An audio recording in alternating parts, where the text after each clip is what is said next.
en el Código Civil de Dalmacio Vélez Arfiel se interrumpe el proceso que había instalado la Constitución de Alberdi. Tan es así que Alberdi dice que el Código Civil era, en la superficie respetaba la propiedad privada, pero en la atmósfera que tenía y en el fondo era comunista. Esto lo decía Alberdi en 1880.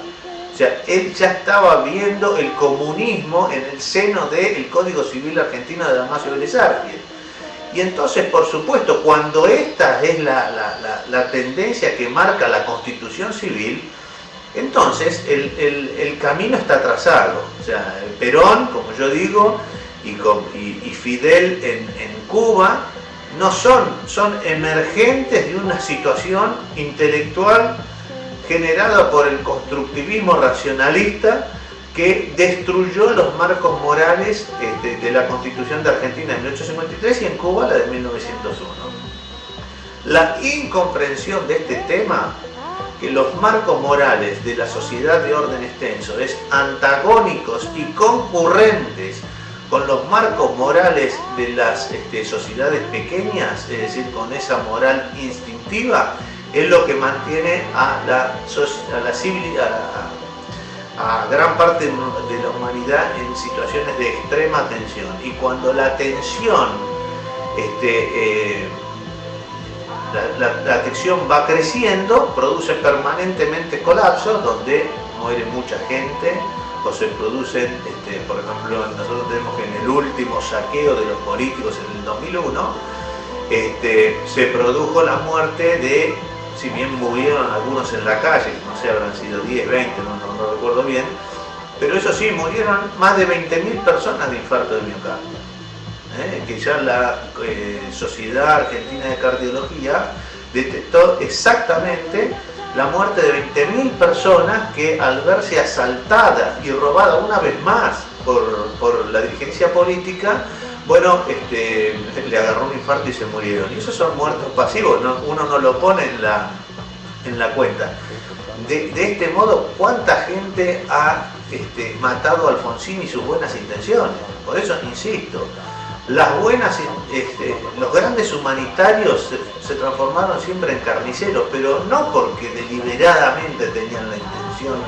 de hacer el daño. Es extrapolar esta idea lo que lo ha llevado a una situación de extrema tensión y finalmente han tenido que manotear y hacer un desastre o echarle la culpa a alguien. Esto en los políticos lo vemos siempre, le echan la culpa al exterior, a la oposición, a lo que tuvieron antes, a lo que tuvieron después, pero siempre hay un culpable, nadie se quiere hacer cargo de lo que pasa. Bueno, así que como corolario del tema de la historia, ya vemos que es bastante interesante también. Les hago ver un video sería muy bueno que lo vean, de lo que le pasó a Dalí en la Quinta Avenida en Nueva York, cuando le rompieron una obra y la repercusión que esto tuvo, porque cuando a él lo meten preso y el juez después sentencia que, bueno, que tenía que pagar el vidrio que pagó, pero que de ninguna manera se podía modificar la obra de los artistas, que no se podía atacar al hombre creador modificándole sus obras, esto tuvo una enorme repercusión, porque entonces fueron a verlo a Dalí los escritores, directores de cine, que decían, pero a mí me censuran los libros, las imprentas no me dejan escribir los libros como yo quiero, si acá hay un suicidio hay que sacarlo. Entonces la censura funcionaba, la censura que era una construcción racionalista de los intelectuales, de los propios, no era ya la iglesia quien estaba censurando a los artistas. La censura a los artistas la hacían los propios intelectuales en el campo de la psicología, de los nuevos campos del quehacer humano que se estaban abriendo, y ellos censuraban absolutamente todo y fueron los que por supuesto destruyeron también aquella sociedad abierta que se había dado en Austria con Prater, con el fantástico que sería bueno que vean. Hay un par de documentales que muestran a las claras lo que fue Prater y realmente uno se queda asombrado, ¿no? Y esa fue un espacio de libertad, un espacio, una ausencia de poder que generó estas cosas magníficas en Austria, y que lamentablemente después aparece el poder y entonces el poder empieza con censura. Como el poder está para hacer algo, hace. ¿Y qué es lo que hace? Normalmente daño, porque rompen con la magia del orden extenso, rompen y censuran y generan,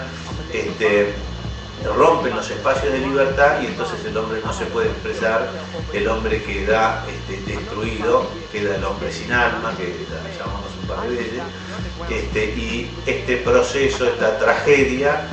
se viene sucediendo hace muchísimo tiempo. Por eso la universidad, uno diría, en la universidad uno va a aprender las cosas como son. No, en las universidades argentinas, y ojo, en la Argentina, pero en la de Estados Unidos también, por eso Estados Unidos no sabe cuál es la génesis de su sistema. En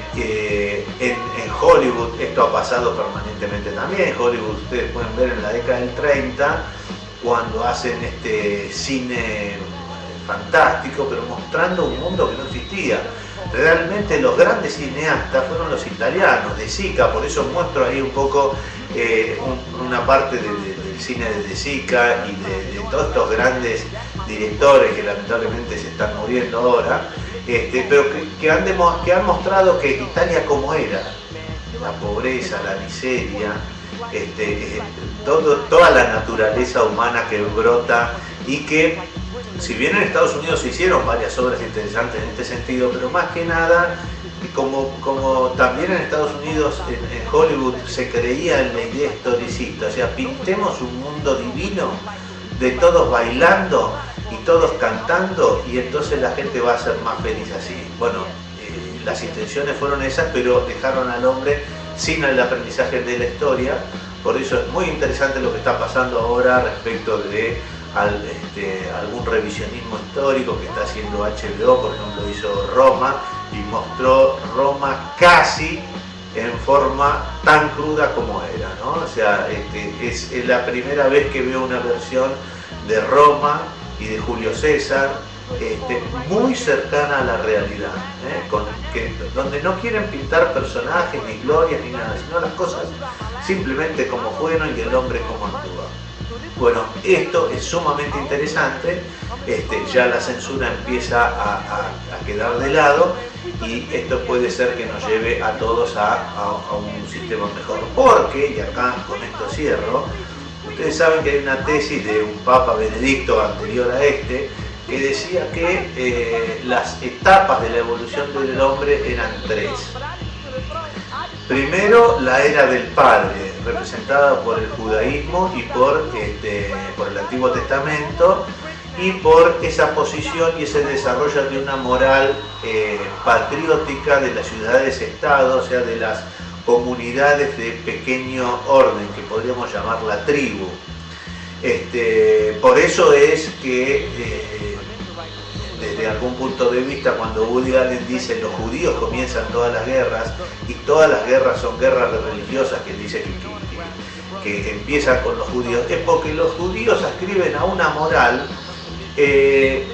primitiva que fue muy exitosa para el desarrollo de las ciudades-estados. Esos 10 mandamientos como código moral sirvió para la consolidación y que no se produzcan procesos autodestructivos ya más en esas tribus y en esas ciudades-estado. Así que para eso fue eficiente, pero después hubo que generar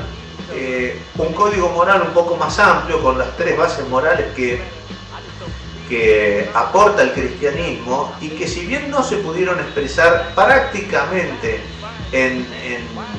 durante muy poco tiempo, pero no estuvo presente en la geografía católica por la crispación que producía la guerra, el conflicto permanente, entonces afloraba en el seno de una ética católica una ética intervencionista del Antiguo Testamento. Por eso es que